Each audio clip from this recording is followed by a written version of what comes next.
Salut les gens, j'espère que vous allez bien. On se retrouve aujourd'hui pour un update lecture. J'ai 2 livres numériques et un livre, un petit roman en auto-édité à vous parler et on commence dès maintenant. Le premier livre que je vais vous parler pour cette update lecture, il s'agit du premier tome du cycle 3 de La Guerre des Clans qui s'intitule Vision. Le cycle s'appelle Le pouvoir des étoiles, le tome s'appelle Vision de Erin Hunter aux éditions Pocket Jeunesse. La couverture est sympathique, même si je préfère les nouvelles qui sont un peu plus réalistes. Et je viens d'ailleurs, à l'instant où je tourne cette vidéo, finir le cycle 3 il y a quelques jours. Juste pour info. Une citation que je peux vous lire pour ce cycle. Les raisons de ne pas utiliser toutes nos capacités sont multiples. Parfois le code du guerrier nous guide, parfois c'est notre instinct, parfois notre bon sens. Certaines choses que j'ai aimées et pas aimées dans ce tome. Pas aimé le clan de l'ombre, parce qu'il nous casse toujours les burnes que l'on a ou que l'on n'a pas. Le clan de l'ombre pète les couilles à tout le monde. Autre chose que j'ai beaucoup aimé, Étoile de feu. Il était super présent dans ce tome et j'adore. Plume grise, je peux pas vous en dire plus pourquoi je l'ai mise là. Je peux pas vous dire si c'est du présent ou si c'est du passé, mais plume grise. Et le petit chat qui est aveugle, dont j'ai oublié son nom, que j'ai beaucoup aimé. Il est bien plus fort qu'il ne le pense. Ensuite, mon avis. Ce cycle 3, tome 1, ce premier tome du cycle 3, commence très fort. Une nouvelle prophétie est entendue. Le clan de l'ombre fait des dégâts. Le retour d'un chat que tout le monde pensait disparu, un petit chat aveugle, les doutes de Étoile de feu, et j'en passe.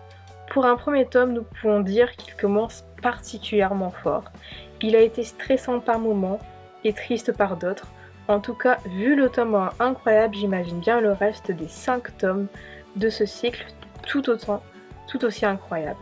Je pense que l'on va en voir de toutes les couleurs et qu'il va nous retourner totalement l'esprit.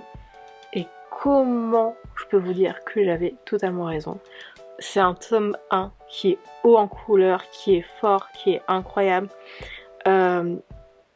Franchement, j'ai trop aimé. J'ai trop aimé. De manière générale, ce cycle.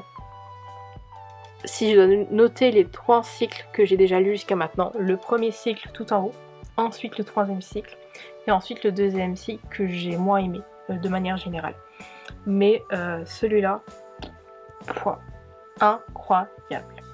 Le 2e livre que j'ai à vous parler, il s'agit de le 2e tome de Children of the Sun,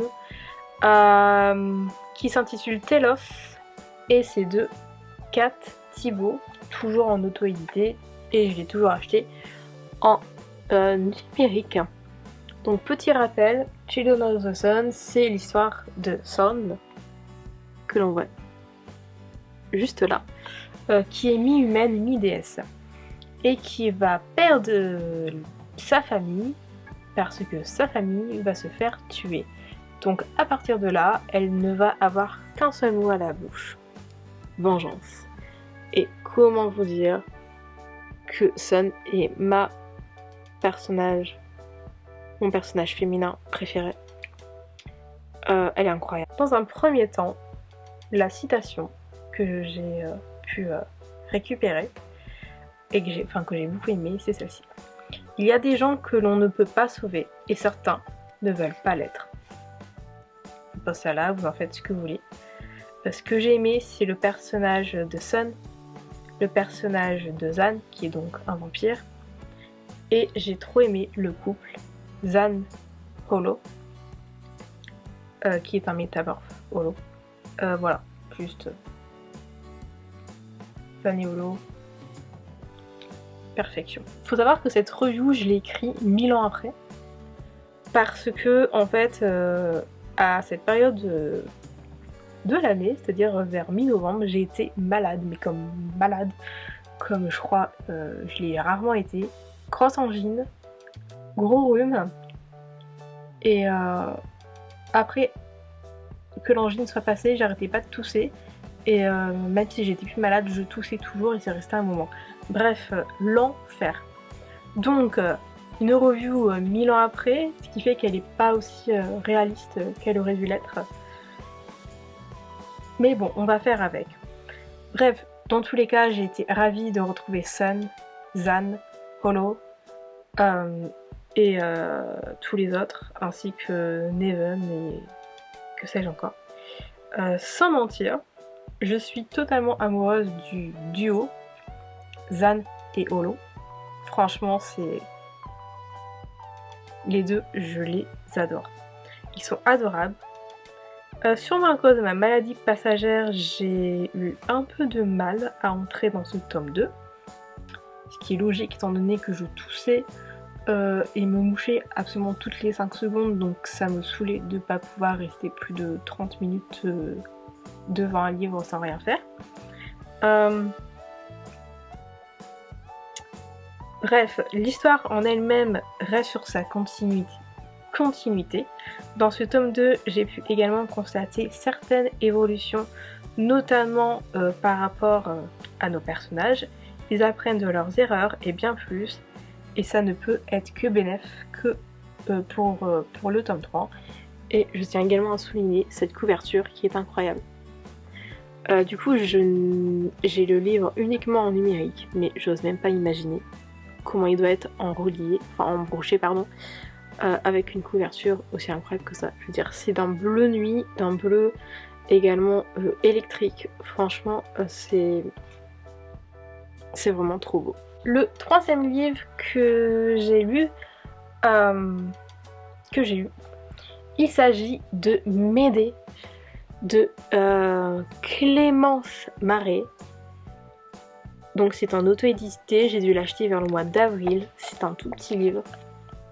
Je me souviens que quand je l'avais présenté, j'avais dit que j'avais un peu du mal à comment il était fait à l'intérieur et aux pages particulièrement blanches, mais en vrai, c'était pas si dérangeant que ça.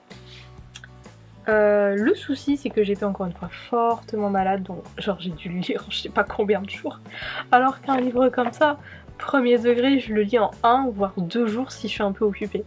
Mais j'avoue, je sais plus en combien je l'ai vu. Ouais, je l'ai commencé le 18, j'ai terminé le 25 novembre, c'est insensé. C'est vraiment insensé. C'est lui, c'est à cause de lui en vrai, à cause que j'ai été tellement en retard dans mes lectures. Mais en vrai, je préfère que c'est tombé sur lui. Parce que si ça serait tombé sur un pavé comme Outlander l'autre fois, voilà, hein. Bref, est-ce que je dois vraiment décrire qui est Médée?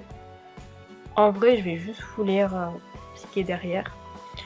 Descendante de Titan, bénie d'Hécate, la magie qui parcourt mes veines n'a d'égal que ma ruse. J'ai aimé une fois, désiré follement, telle une mortelle, une éperdue, celui que l'on appelait Jason. Pauvre de moi, pauvre de nous, cruelle toison d'or, tachée de sang. Mon nom est Médée, la sorcière. Alors, j'ai trouvé que le début était un peu lent, enfin ça a été un peu lent pour démarrer, mais en vrai je n'en veux pas trop à l'autrice étant donné que c'était pour poser les bases. Donc et c'était des bases qui étaient nécessaires, mais c'est vrai qu'au début j'avais trouvé le rythme un chouïa trop lent, mais c'était peut-être c'est même pas pendant la moitié des pages. Je pense que genre toute cette partie était lente et puis le reste ça a été. Donc c'était pas quelque chose de gravissime, j'ai envie de dire. Ce que j'ai aimé, c'est du coup les personnages de l'Antiquité grecque. C'était super intéressant de les voir de cette manière. Et également l'évolution du personnage de Médée que j'ai trouvé totalement exceptionnel, que j'ai adoré. Bref, c'est un petit roman que j'avais hâte de lire, et ce, malgré que je ne suis pas une grande connaisseuse de la mythologie grecque, mais par contre que je m'y intéresse beaucoup. Ce roman est court, et l'autrice a pris tout son temps afin de nous expliquer le personnage de Médée, ainsi que les autres personnages qui l'entourent. Un petit roman écrit d'une plume assez féministe, contrairement à ce qu'on a l'habitude de lire. L'autrice a réussi à nous fournir un roman complet sur le personnage de Médée, et ce malgré sa petite taille, ce qui en est impressionnant d'ailleurs. Et c'est vrai que c'est quelque chose qui m'a vraiment impressionnée, parce que je me dis, vas-y, le roman il est court et tout, ça va être une sorte de nouvelle. Non, vraiment pas. C'est vraiment un roman, c'est pas écrit super petit, et pourtant il est complet. J'ai en fait, à la fin, quand j'ai vraiment terminé le roman, j'ai l'impression d'avoir lu un bon roman de 300 ou 400 pages. J'ai pas l'impression d'avoir lu un roman qui fait combien de pages? Qui fait 170 pages environ. J'ai vraiment l'impression d'avoir lu un roman de plus de 200 pages, tellement qu'il est complet, tellement qu'il y a de l'information, etc. Et ce, malgré cette petite taille. Et j'ai trouvé ça vraiment impressionnant. Bref, dans tous les cas, c'est un roman que j'ai beaucoup aimé. Et si le féminisme vous intéresse et que la mythologie grecque vous intéresse, qu'est-ce que vous attendez pour lire ce roman qui est vraiment incroyable? Cette update lecture est maintenant terminée, j'espère qu'il vous aura plu. N'hésitez pas à vous abonner à la chaîne si ce n'est pas encore fait, à liker, commenter, partager la vidéo, me suivre sur les réseaux sociaux. Toutes les informations dont vous avez besoin se trouvent en barre d'infos, et on se retrouve très bientôt pour une nouvelle vidéo. Ciao!